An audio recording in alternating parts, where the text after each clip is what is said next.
Hello, my loves. It's Britt coming back from a long hiatus from YouTube.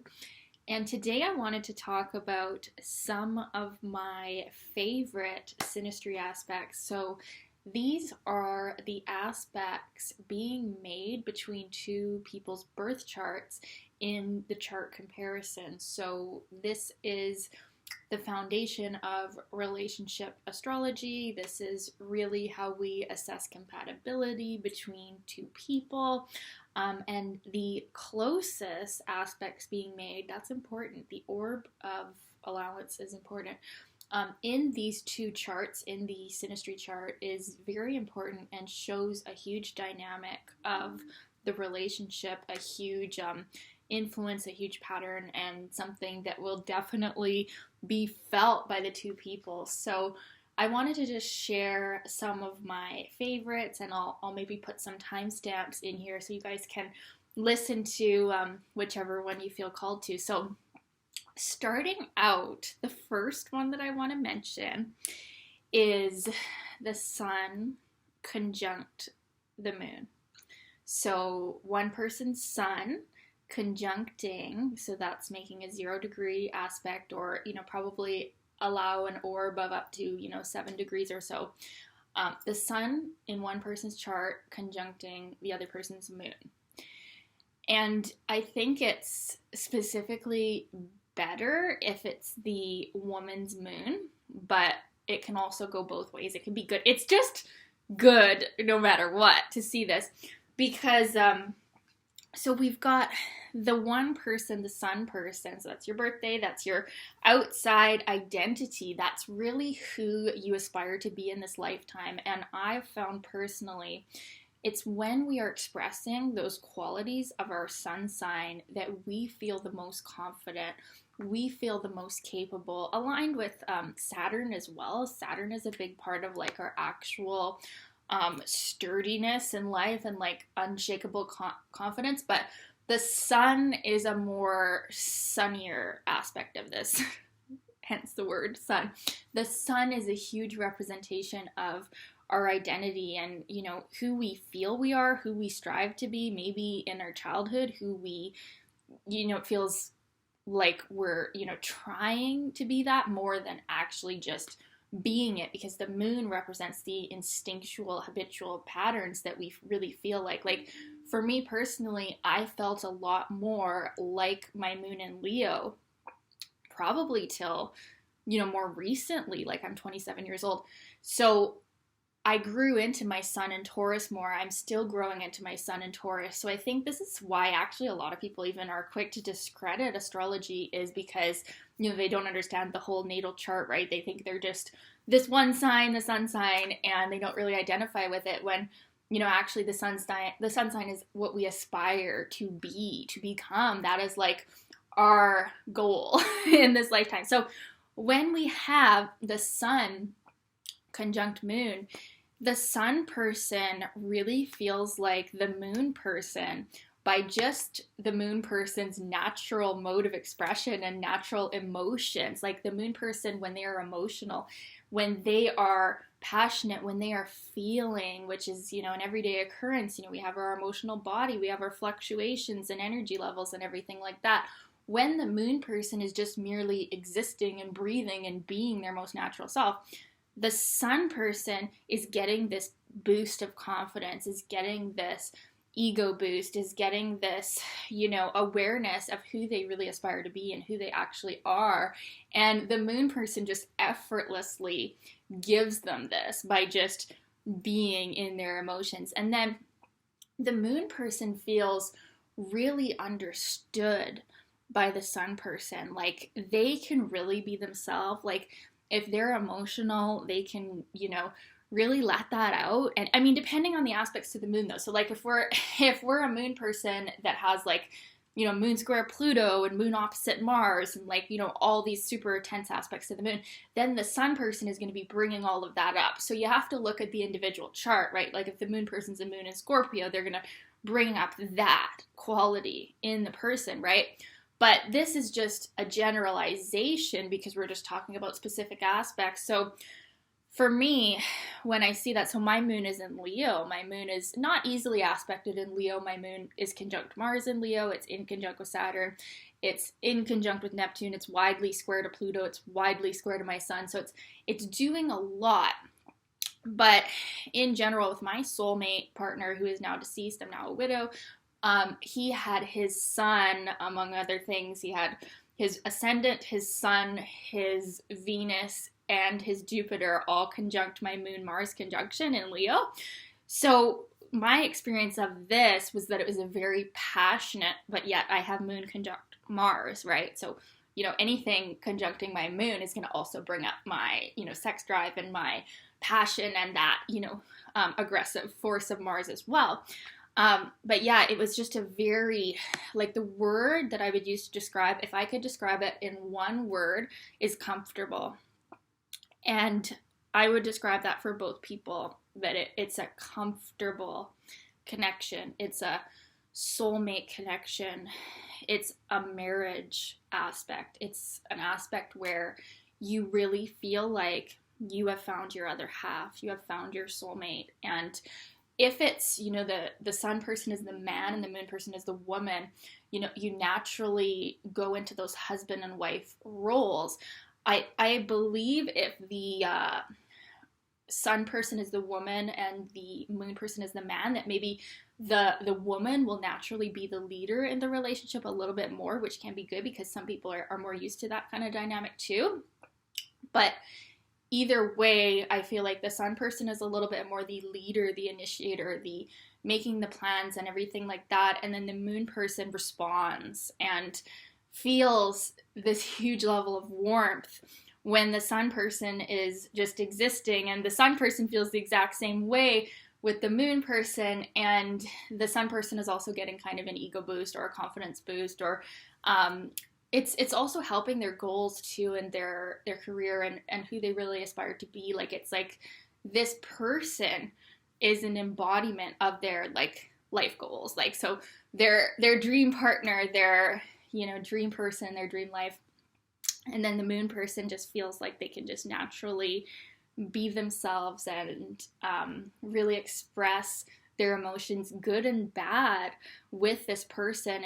And both people feel like they have a kind ear. They have someone to lean on, someone, it's so comfortable. There's no facade. There's no mask. There's nothing hidden. And you could have like, Neptune and Pluto aspects going on simultaneously, and still the people, it's just like you look at that person, you look in their eyes, and you have simply found it. You have found your person. You have found your inner to your outer, or your outer to your inner, and it's like this masculine feminine balancing gets to take place, and it gets to be very healing and soothing for the emotions and the emotional body.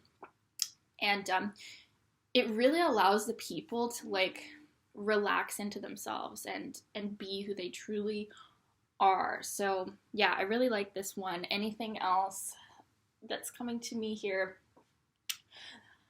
Yeah, so depending on the state of the natal charts, right, the conjunction is an activating aspect. So it will bring up, like, if your sun is in the 12th house and someone's moon is conjuncting your sun in the 12th house, that is going to bring up the issues of that 12th house sun placement. So if you're not ready to look at your badly aspected moon, or, badly meaning squares and oppositions and in conjuncts and, the more difficult aspects, if you're not looking at that, if you're not ready to look at that, and then you're having this aspect with someone, it's going to bring all of that up, right? So it's going to feel like your childhood, right? And if your childhood was challenging, it's bringing that up to heal. It's bringing that up to be felt and dealt with. So that could be the challenging part, is that this aspect is so close to home that, like, if home wasn't a stable place, we're bringing that up, right? And so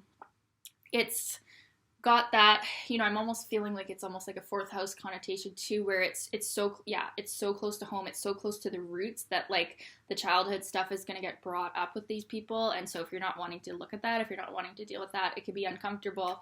And it is an activating aspect as well. So it's an energetic aspect. You feel really comfortable, but you also feel really activated. So might not be super relaxing. Like if you've got the sun conjunct someone's moon in Aries, right? You might be kind of like, hey, let's go, right? So that's one thing to note as well. The trine or the sextile would be really nice as well to have, and maybe more calming, not so activating as the conjunction, right? So all of them are good, really good aspects to see. My laptop is like running out of battery, so I might not have time to talk about all of the aspects that I wanted to talk about today. So I'll move on to the next one now. But that was my description of the sun conjunct moon in the Synastry chart, which, like I said, I love because near and dear to me, my late partner, we had that. So the next one I want to talk about is Mercury's being in a harmonious aspect, or at least in a harmonious element. Okay, so this is something that I feel like is not talked about enough, is how Mercury in our natal chart represents how we communicate. Okay, and if we are communicating with someone who has Mercury in a very different position, okay, different element, I find the opposition though can work because there's a lot to learn from each other, and it's actually more similar than different in some ways. But I'm talking square Mercuries can be like one of the most difficult aspects that you could have. Okay, and this can be made up for as long as Mercury is making an aspect. Like, let's say you have Mercury square, but then that person's Mercury is conjunct your moon or your sun or something, then, you know, that can maybe be worked around. But still, even with that, on a fundamental level, the way that your mind processes information, the way that you take in communication, the way that you outwardly speak and, you know, get your point across to people is just very different. So my favorite aspect to see is Mercury's conjunct, Mercury's trine, or Mercury's sextile, or at least, even if they're not making an aspect, you have Mercury in air, your partner has Mercury in air also, right? Even if they're not making an exact trine, like they're in the same element or the same sign or something, right? Because then it shows that the minds work together. And like, you know that saying where people say, oh, you're not picking up what I'm putting down. That is an example of having square Mercuries, or Mercury in a totally different, odd place than you. And the person, it doesn't matter what you say, they are just not hearing you. Okay? So for me personally, I have Mercury in Gemini. And people with water sign Mercuries, I find sometimes I can be off-putting to them because the way that I communicate with Mercury in Gemini is so lighthearted. It's so, you know, kind of not serious, even though I can talk about serious things, but I don't talk about them in a serious way. And it can be very off-putting to someone with an earth or a water Mercury who's, you know, more sensitive and more, you know, focusing on all the subtleties and just, you know, interpreting information in a completely different way. Versus when I'm communicating with people in air or fire Mercuries, it's like we're just, you know, we're fast, we're chirpy, we're laughing, it's great, it's fun. And it's no hurt feelings, okay? No hurt feelings when I'm talking to other air or fire Mercuries. And you'll notice that, like, people with air sign Mercuries or fire sign Mercuries can be very off-putting to people that have earth and water Mercuries, because they're almost hurtful. And they don't mean to be hurtful, but it's just the way they communicate. So, and that can be something that can be learned. Like, I'm very conscious of this now, and I like to, you know, not be, and my Aries rising too, I have a lot of fire in my chart, so I like to, you know, say things in a way that it's not going to come off hurtful. But still, when you have incompatible Mercuries, you're going to be misconstrued, right? And I meant to talk about my favorite aspects, and I started talking about my least favorite aspects, but you can catch my drift. So basically, Mercury's in a compatible sign, you speak, the other person hears you, right? This is so significant for a long-term relationship, because communication is, you know, one of the love languages. It's one of the ways that, you know, we feel understood. We feel like, you know, we're not speaking a different language with someone in our lives. And, you know, you can have people with very different interests and very different hobbies and very different backgrounds, okay? But yet, if they have compatible Mercuries, they can talk about it all. and not hurt each other, or even if they do accidentally hurt each other, it's like they can resolve it because they can communicate, right? Communication is key. Communication is so important. And this is actually something too that I like to see, not even just in romantic relationships, although that is especially important, of course, when we're living together in the day-to-day, being able to communicate and being on the same level, right? Speaking the same language. That's Mercury's incompatibility. But even in mentor-student relationships or like with my clients, or, I like to see when I have a compatible Mercury with them, because I know that they're going to be understanding what I'm saying. Because if you think about it, people talk all the time. Do a lot of people really understand each other? Not really. So there's a lot of talking going on and not a lot of understanding going on. And this is shown by these different Mercuries. So I love to see this aspect in friendships, even, although you can definitely be friends with someone with a different Mercury than you, because once you understand it too, like once you've done your friend's natal charts and you understand, okay, my friend has Mercury and Scorpio, so that's how they're going to communicate, and then you know how to work around it. So knowing the astrology chart is just the most smartest thing you could ever do, right?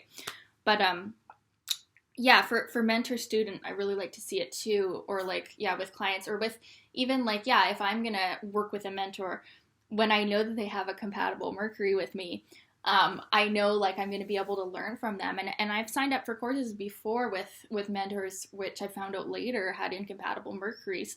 And it's it just doesn't stick. Their teachings, it doesn't commute, it's just not, and it could if I really worked at it and I really studied it really, really hard. But if you want that kind of naturalness with someone where you can just learn from them, it just goes in and it's just that just clicked, right? Those aha moments, I just get it. I just pick up what they're putting down, right?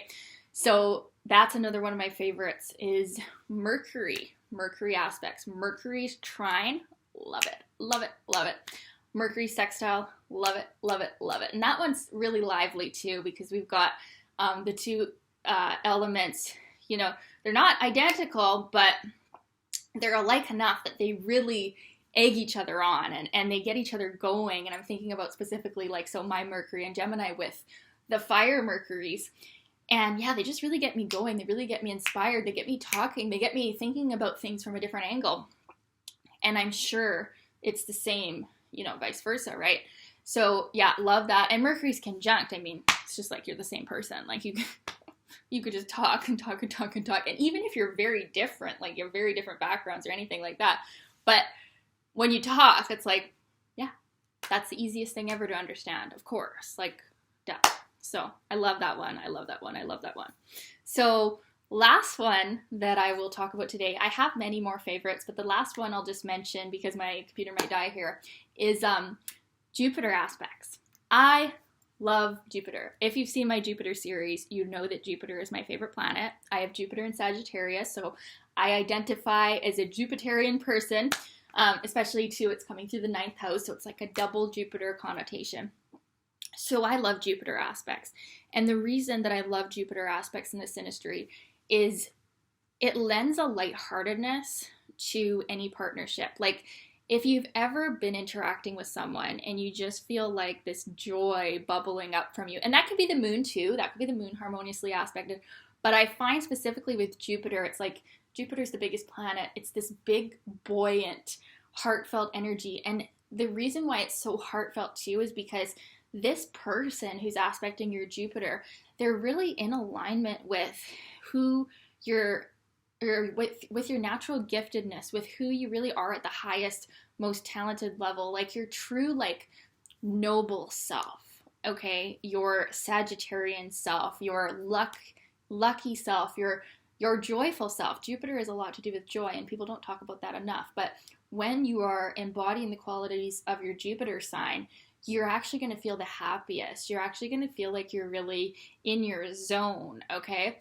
So when someone's aspecting your Jupiter, I find there's lots of laughs, there's lots of playfulness, there's lots of expansion of whatever the planet is. So if it's Venus conjunct your Jupiter, it's an expansion of the person's love nature. So it's just a hugely loving bond, and it's this big-hearted, generous thing. If it's moon, the emotions are expanded, but in a positive way, depending on the individual natal charts. Like if the moon is square to Pluto and everything like that, then it's going to be, bringing that up. But I even feel like even with that, Jupiter is so naturally light-hearted that can even be a beneficial thing. If it's Jupiter conjunct Sun in the Synastry chart, that person's confidence is going to be expanded to a whole new level. And I would even be a little bit weary of that, because like you could egg each other on to, take risks, or like be just totally too narcissistic with Jupiter Sun. Like you could be really promoting that person's ego in such a huge way. But generally, I mean, you're going to like each other a lot, right? So when it's Jupiter Mercury, I also love Jupiter Mercury aspects. When it's Jupiter and Mercury, that person's ideas, you're just saying like, wow, you are just such a smart person. You are just so like, it's this whole like teacher-student thing where you can really admire their mind. And yeah, it's a beautiful thing to see. Mars, Jupiter, you're going to really activate their Mars, their sexual energy, their drive, their like, get stuff done. Let's go do stuff. Let's, have some fun, you guys. And Jupiter makes everything bigger, right? So I really like to see that. And if you see Jupiter ascendant too, that's a good one. Jupiter on the North Node or South Node, also very powerful. Yeah, I'll have to talk more about this in another video. But yeah, this is something that you can see in the charts, and you'll see like maybe the people have a ton of other more negative or difficult aspects, but with Jupiter being highly aspected in the Synastry, they'll just like each other. And it doesn't matter how incompatible they are, they can make it work because they just make each other happy. They just bring out the best in each other, and they just bring out this joyful, jovial, buoyant version of each other, and that's really beautiful to see. So anyways, you guys, just a quick video for me today. I'm back and I'm going to be doing more videos again, and I do offer astrology sessions. I have the links for my services below, and yeah, like and subscribe, share if you like this video. Love you guys so much, and we will talk soon. Let me know your thoughts, comments below. I would love to put a heart on them or reply to any questions. Appreciate every one of you. Bye.